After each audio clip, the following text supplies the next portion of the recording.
비교를 멈추세요. 남의 인생이 부러울 때 생기는 마음의 고통. 행복 철학 5부작. 4부. 비교가 행복을 망치는 이유. 왜 남의 인생이 더 좋아 보일까요?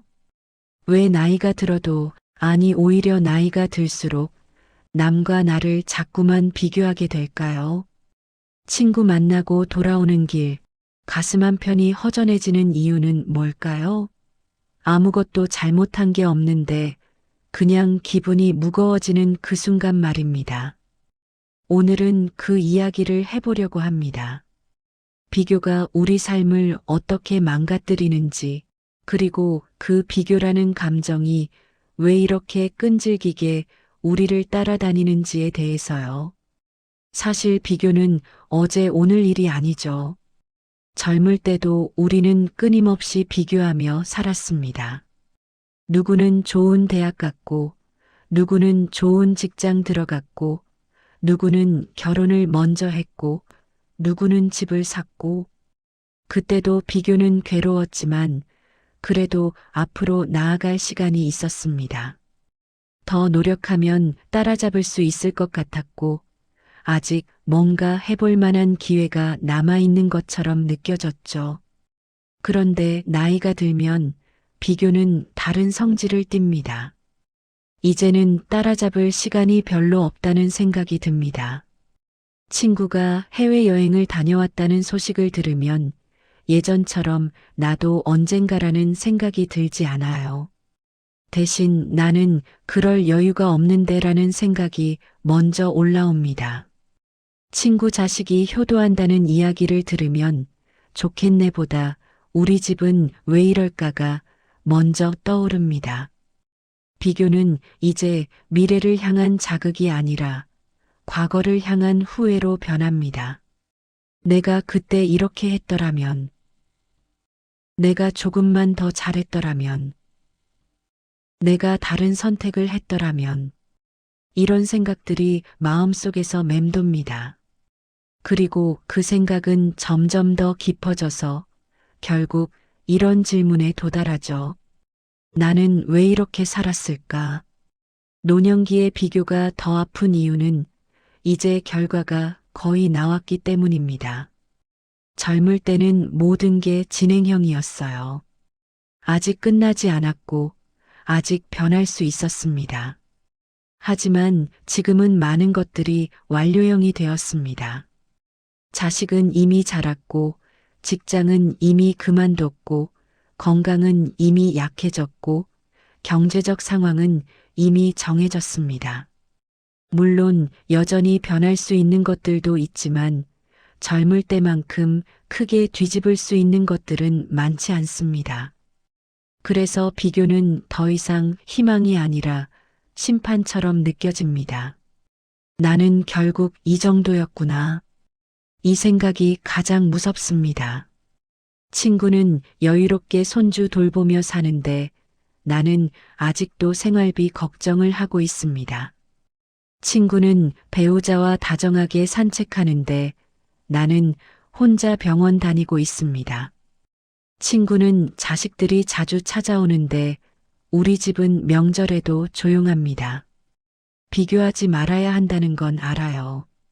그런데 비교는 의지로 막을 수 있는 게 아닙니다. 그냥 올라옵니다. 아무 생각 없이 있다가도 문득 누군가의 모습이 떠오르면 그 순간 비교가 시작됩니다. 그리고 그 비교 끝에는 항상 같은 감정이 기다리고 있습니다. 허탈함이 먼저 옵니다. 내가 뭐 하려고 이렇게 살았나 싶은 그 기분이요. 열심히 살았는데 돌아보니 남은 게 별로 없는 것 같은 기분. 젊을 때는 이것저것 바빠서 생각할 겨를이 없었는데 이제 시간이 나니까 문득 이런 생각이 듭니다. 내가 뭘 잃었나? 내가 뭘 가졌나? 다른 사람들과 비교하면 나는 뭐가 남았나? 그 질문에 답이 잘 안 나오면 허탈함이 밀려옵니다. 그 다음엔 분노가 옵니다.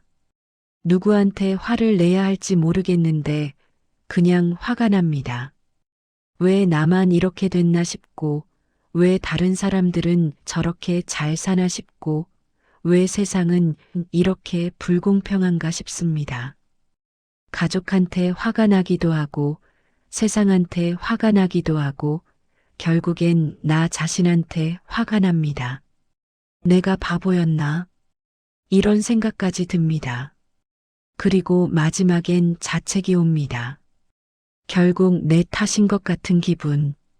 내가 더 노력했어야 했는데, 내가 더 잘했어야 했는데, 내가 더 현명했어야 했는데, 이런 생각들이 꼬리를 물고 이어지면서 결국 나 자신을 미워하게 됩니다.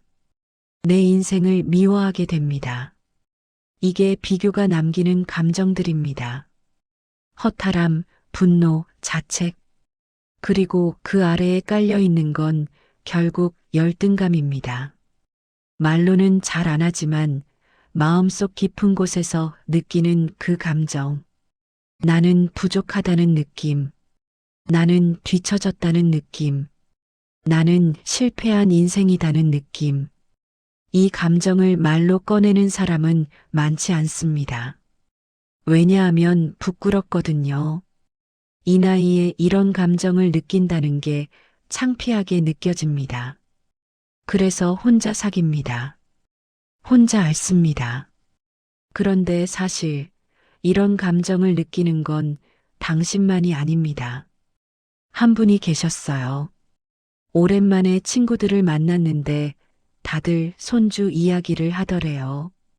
어디 데리고 갔다. 뭘 사줬다. 이번 주말에 또 본다. 이런 이야기들. 그분은 그 자리에서 가만히 듣고만 계셨대요. 본인도 손주가 있지만 멀리 살아서 자주 못 봅니다. 1년에 한두 번 보는 게 전부예요. 친구들은 전혀 나쁜 의도가 없었습니다. 그냥 자랑하고 싶었고 기쁜 마음을 나누고 싶었던 거죠. 그런데 그 자리에 앉아있던 그분은 계속 웃으면서도 속으로는 점점 작아지는 기분이었대요. 나는 손주도 제대로 못 보는구나. 친구들은 다들 행복해 보이는데 나만 이런가. 집에 돌아와서도 그 기분이 가시지 않았대요. 저녁 먹으면서도 TV 보면서도 자꾸 그 생각만 났답니다. 아무한테도 말은 못했어요. 말하면 괜히 자식들 눈치 주는 것 같고 그냥 혼자 사귀었답니다. 이런 경험 낯설지 않으시죠?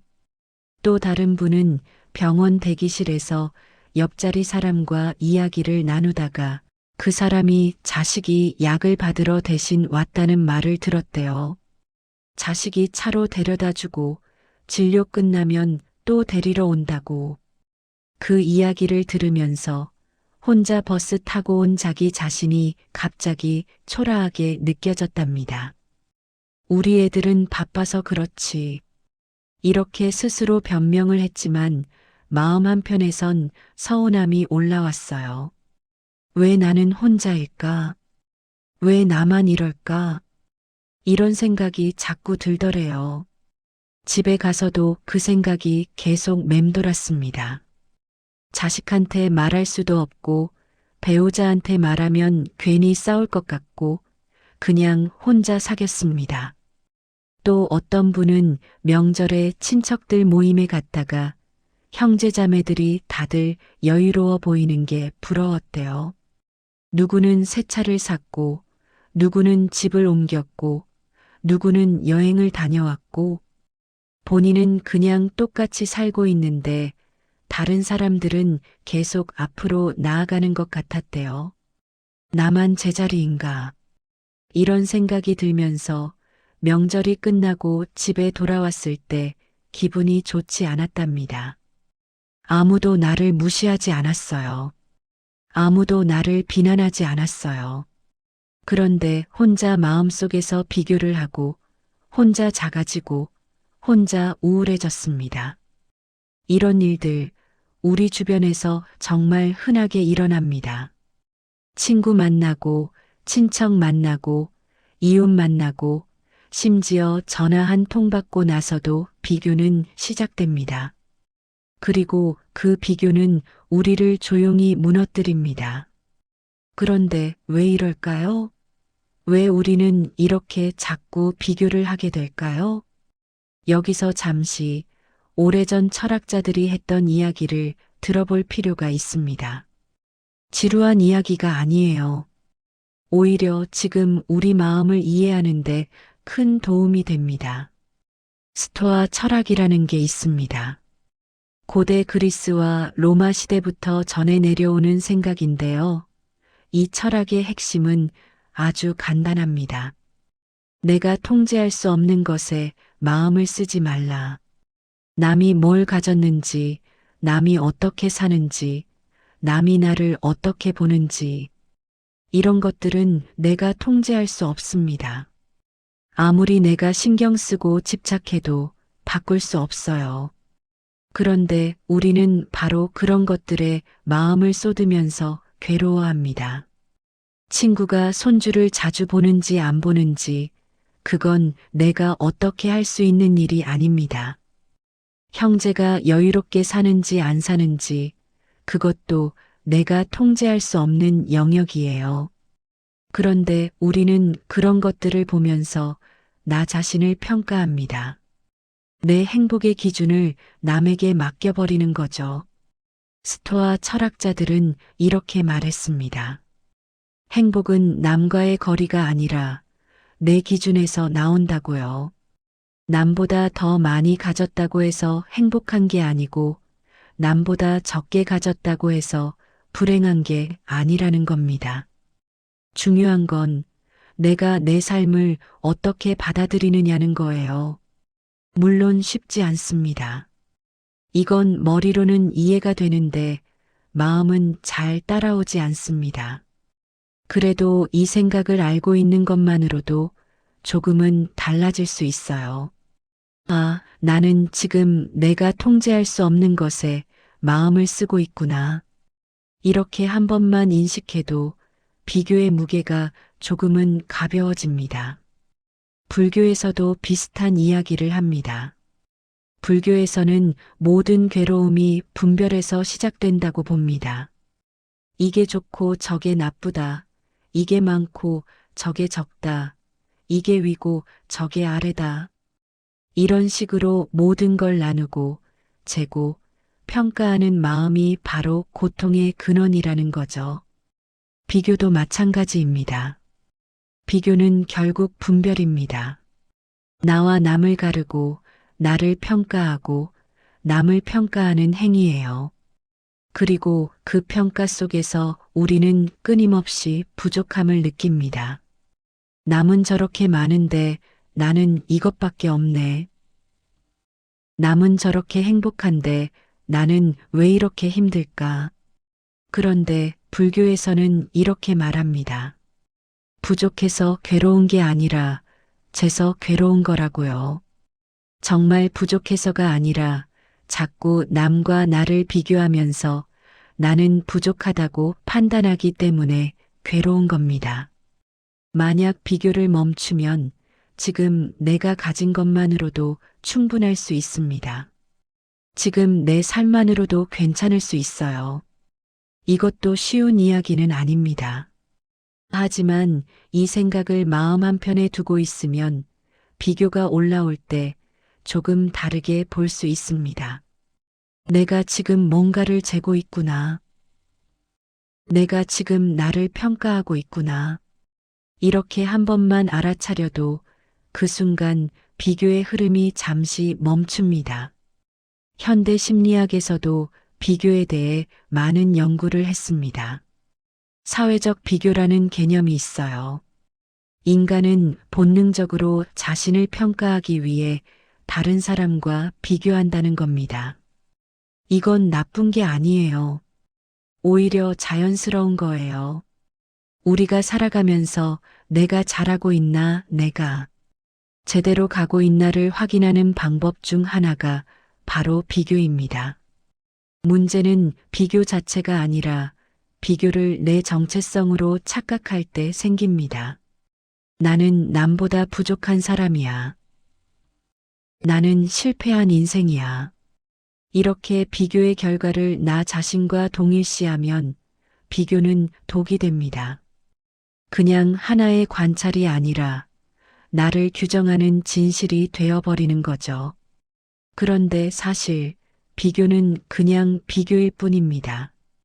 친구가 손주를 자주 본다고 해서 내가 실패한 사람이 되는 건 아니에요. 형제가 경제적으로 여유롭다고 해서 내 인생이 무의미해지는 건 아닙니다. 비교는 그냥 현상일 뿐인데 우리는 그걸 판결로 받아들입니다. 심리학자들은 이렇게 말합니다. 비교를 완전히 없앨 수는 없지만 비교와의 관계를 바꿀 수는 있다고요. 비교를 나를 깎아내리는 도구가 아니라 그냥 하나의 정보로 볼 수 있다는 겁니다. 아, 저 사람은 저렇게 살고 있구나.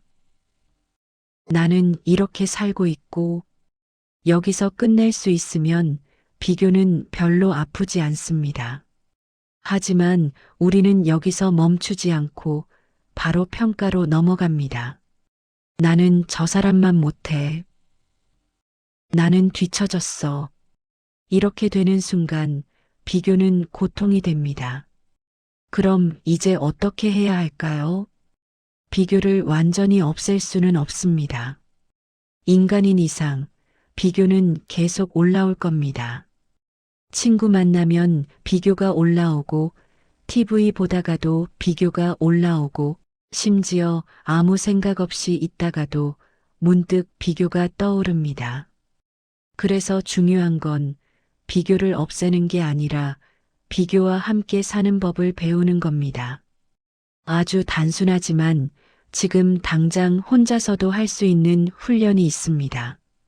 첫 번째는 비교가 올라오는 순간을 알아차리는 겁니다. 비교는 너무 빠르게 올라와서 우리는 그게 올라온 줄도 모릅니다. 그냥 갑자기 기분이 안 좋아지고, 갑자기 마음이 무거워지고, 갑자기 허탈해집니다. 그리고 나서야, 아까 그 이야기 듣고 기분이 안 좋아졌구나 하고 깨닫죠. 그런데 만약 비교가 올라오는 바로 그 순간을 알아차릴 수 있다면 어떨까요? 지금 내가 비교하고 있구나. 이 한 문장만 속으로 말해도 비교의 흐름이 잠깐 멈춥니다. 마치 달리던 차가 브레이크를 밟는 것처럼요. 완전히 멈추지는 못해도 속도는 줄일 수 있습니다. 예를 들어 친구가 손주 이야기를 하는 순간 마음이 불편해지는 걸 느꼈다면 그 즉시 속으로 이렇게 말해보세요. 지금 내가 비교하고 있구나. 그냥 이것만 해도 비교에 휩쓸려 들어가는 속도가 느려집니다. 그러면 집에 돌아가서 혼자 앓는 시간이 조금 줄어들어요. 우리는 무의식적으로 모든 걸 기준으로 삼습니다. 돈, 건강, 자식, 손주, 집, 차, 여행, 관계. 이런 것들을 기준 삼아서 나와 남을 비교하죠. 그런데 한번 생각해 보세요. 그 기준이 정말 절대적인 건가요? 손주를 자주 보는 사람이 정말 더 행복한 건가요? 돈이 많은 사람이 정말 더 행복한 건가요? 사실 그렇지 않은 경우도 많습니다. 손주를 자주 봐도 피곤해하는 사람도 있고 돈이 많아도 외로운 사람이 있습니다. 겉으로 보이는 것과 실제 마음은 다를 수 있어요. 그러니까 비교할 때 한 번쯤은 이렇게 생각해 보세요. 내가 지금 어떤 기준으로 나를 평가하고 있지? 그 기준이 정말 중요한 건가? 다른 기준으로 보면 어떨까? 예를 들어, 친구는 경제적으로 여유롭지만 나는 건강합니다. 친구는 손주를 자주 보지만 나는 혼자만의 시간이 있습니다. 이렇게 다른 기준으로 보면 또 달라 보일 수 있어요. 물론 이게 위안이 안 될 수도 있습니다. 그래도 괜찮아요. 중요한 건 기준이라는 게 절대적이지 않다는 걸 한 번쯤 인식하는 겁니다. 그것만으로도 비교의 무게가 조금 가벼워집니다. 세 번째는 하루에 한 번 내 삶 점검 질문을 하는 겁니다. 잠자리에 들기 전 혹은 아침에 일어나서 스스로에게 이렇게 물어보세요.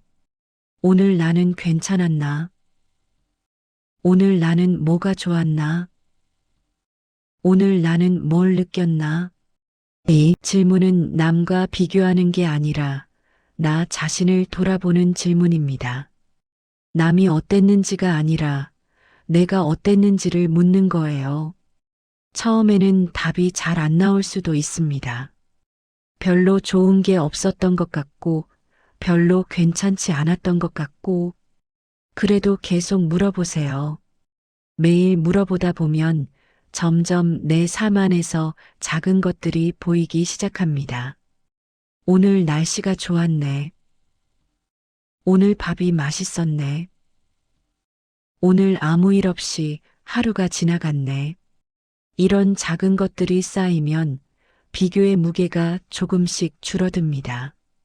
왜냐하면 내 삶의 기준이 남이 아니라 나 자신으로 옮겨오기 때문이에요. 네 번째는 질투를 부끄러워하지 않는 연습입니다. 질투는 부끄러운 감정처럼 느껴집니다. 특히 나이가 들면 이 나이에 무슨 질투냐는 생각이 들어서 더 숨기게 됩니다. 그런데 질투는 자연스러운 감정이에요. 누구나 느낍니다. 성인도 철학자도 스님도 질투를 느낍니다. 문제는 질투 자체가 아니라 질투를 느낀다는 사실을 부끄러워하면서 억누르는 겁니다. 그러면 질투는 안으로 삭으면서 더 커집니다. 더 괴로워지고 더 자책하게 되죠. 그러니까 질투가 올라오면 그냥 인정해 보세요. 아, 나 지금 질투하고 있네.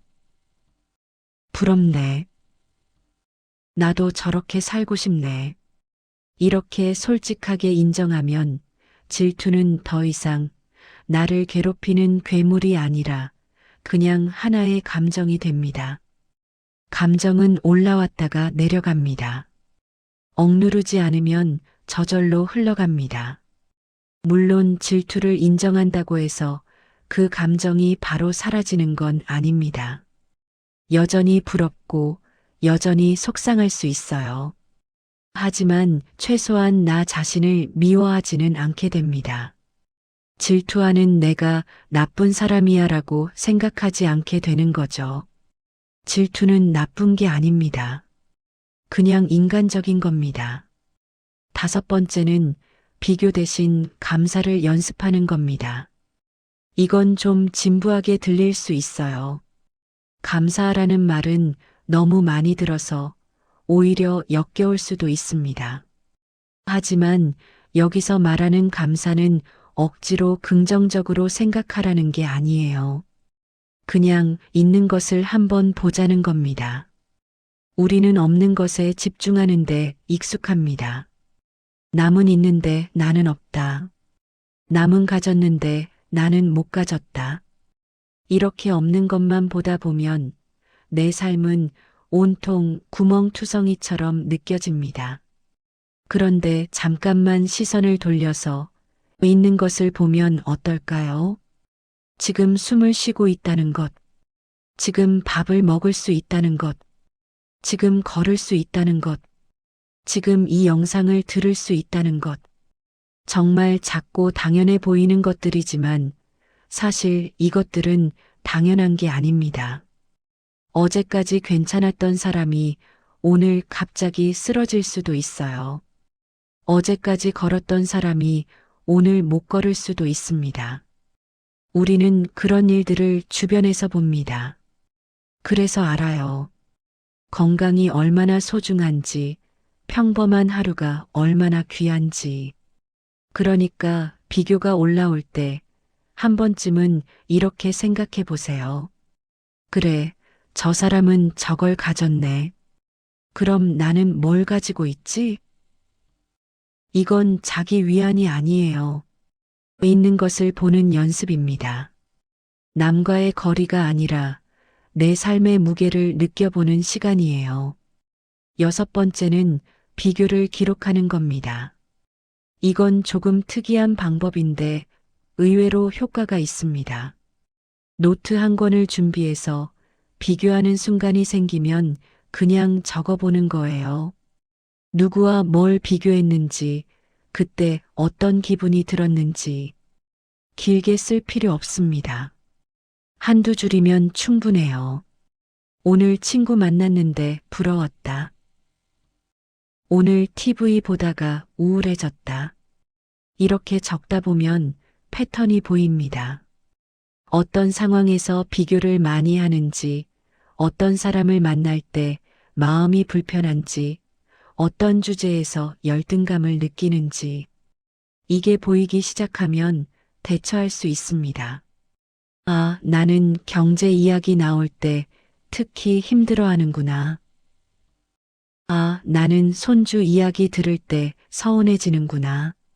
이렇게 알고 나면 그 상황을 미리 준비할 수 있어요.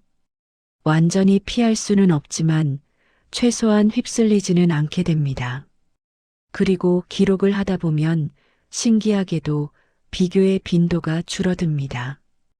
왜냐하면 기록하는 순간 비교를 객관적으로 보게 되거든요.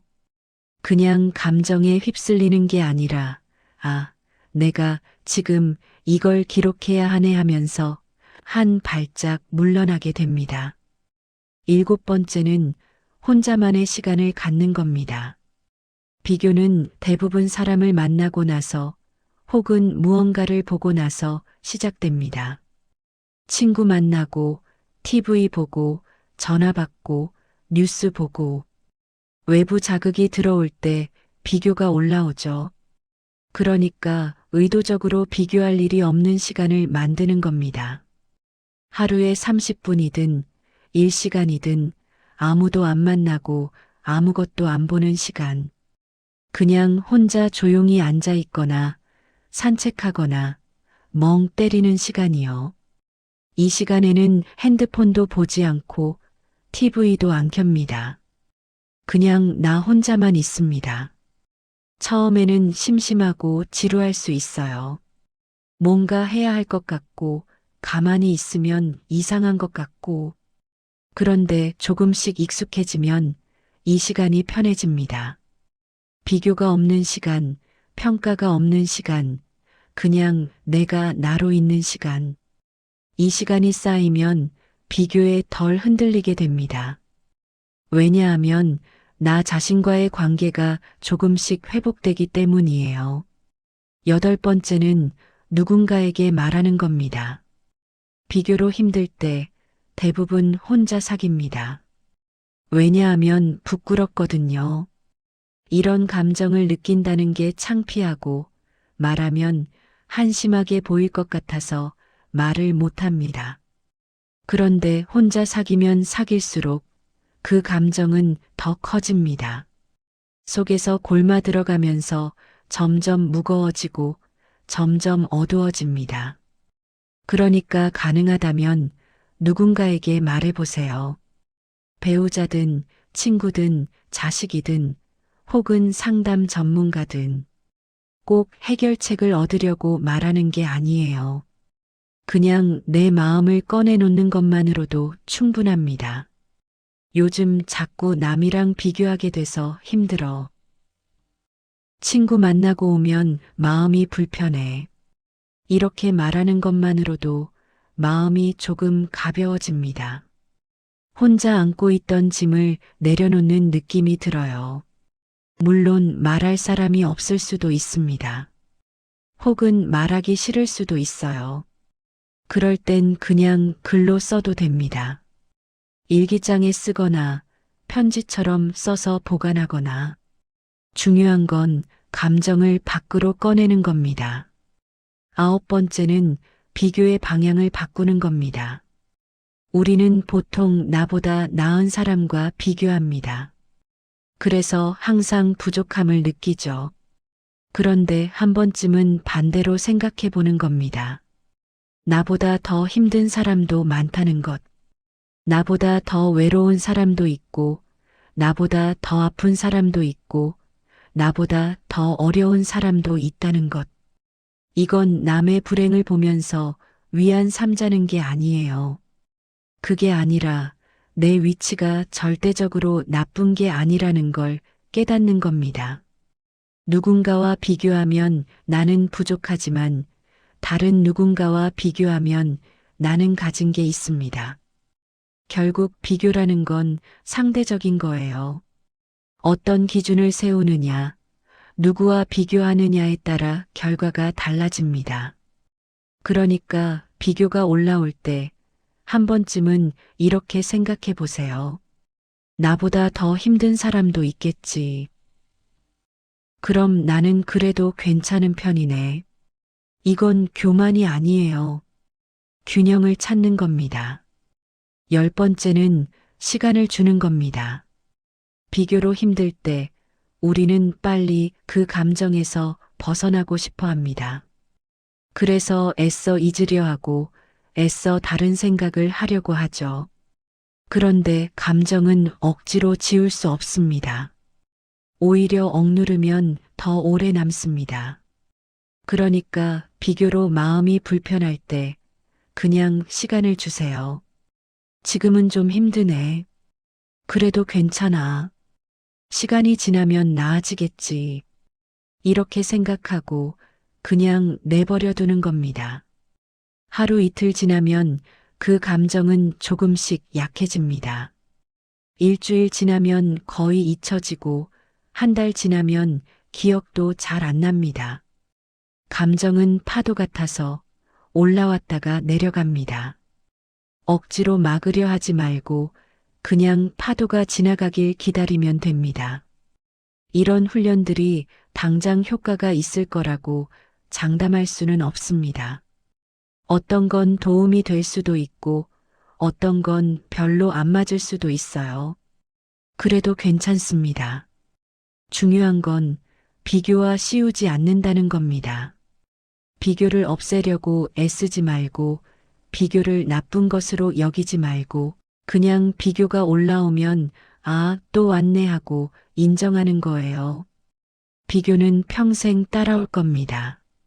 내일도 모레도 내년에도 비교는 올라올 거예요.